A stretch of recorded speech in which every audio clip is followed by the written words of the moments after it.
স্বেচ্ছাসেবক দলের যুগ্ম আহ্বায়কবৃন্দ এবং সদস্যবৃন্দ সবাইকে জানাই বাংলাদেশ জাতীয়তাবাদী স্বেচ্ছাসেবক দল ওনার জেলা শাখার পক্ষ থেকে নতুন শুভেচ্ছা অভিনন্দন। আসলে রাত হয়েছে অনেক, বক্তব্য দেওয়ার মতো কিছু নেই।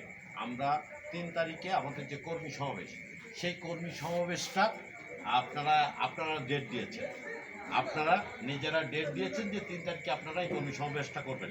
এবং আপনারা যে অতিথি চান সেটি হচ্ছে আমাদের জাতীয় নেতা, আমাদের বাংলাদেশ জাতীয়তাবাদী দল কেন্দ্রীয় সংসদের তথ্য বিষয়ক সম্পাদক, আমাদের খুলনা 4 আসনের ধানের শীষের কাণ্ডারি জননেতা জনাব আজিজুল বারী হেলাল।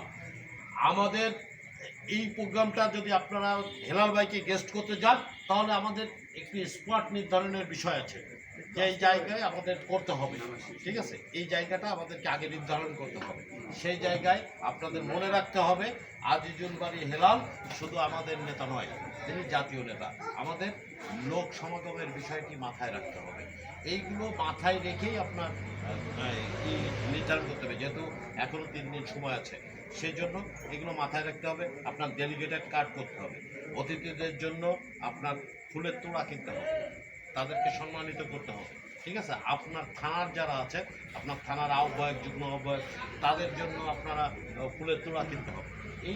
এগুলো মাথায় রাখতে হবে। ঠিক আছে, আর আপনারা যেহেতু নির্বাচন সামনে, আমাদের হেলাল ভাই প্রার্থী, এতে কোনো ডাউট নাই।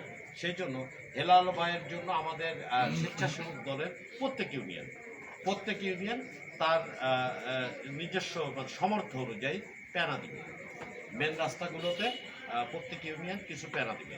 আর আগামীকালকের যে সমাবেশটা আছে, আমাদের আজিজুল বারী হেলালের প্রথম নির্বাচনী সমাবেশ, এই সমাবেশের দায়িত্ব আমরা, যেহেতু আমরাই সর্বোচ্চ কমিটি করা, অন্য কোন দল কী করলে এটা আমাদের বিষয় না। যেহেতু স্বেচ্ছাসেবক দল একটি পরিচ্ছন্ন, গোছালো, শান্তিপূর্ণ সংগঠন, এই জন্য আমাদের কর্মীদেরকে কালকের দিনে প্রমাণ করতে হবে যে স্বেচ্ছাসেবক দল সুশৃঙ্খল এবং এদের নেতৃত্ব ঠিক আছে। সেই কারণে আপনাদেরকে আপনাদের শশা জায়গা থেকে আপনাদের সকল ইউনিটের লোক ম্যানেজ করে নিয়ে ওইখানে আমাদের সম্ভবত স্বেচ্ছাসেবক দলের জন্য মাঠে আলাদা জায়গা নেই, একটা কর্নার ভাগ করা থাকে। আমরা যেভাবেই ওইখানে পৌঁছাই, বিএনপির সাথে পৌঁছানোর পরে আমাদের সেই জায়গাটাতে কিন্তু অবস্থান করতে হবে এবং আমাদের কিন্তু শেষ পর্যন্ত প্রমাণ করতে হবে স্বেচ্ছাসেবক দল সুশৃঙ্খল, এটা কিন্তু প্রমাণ করতে হবে। সেই জন্য এই বিষয়গুলো মাথায় রেখে এই যারা নেতৃত্বে আছেন তারা সবাই এই বিষয়গুলো মাথায় রাখবেন। আগামীকালকের জনসভা, এটা প্রথম নির্বাচনী জনসভা, এটা আমাদের অনেক বড় গুরুত্ব বহন করে।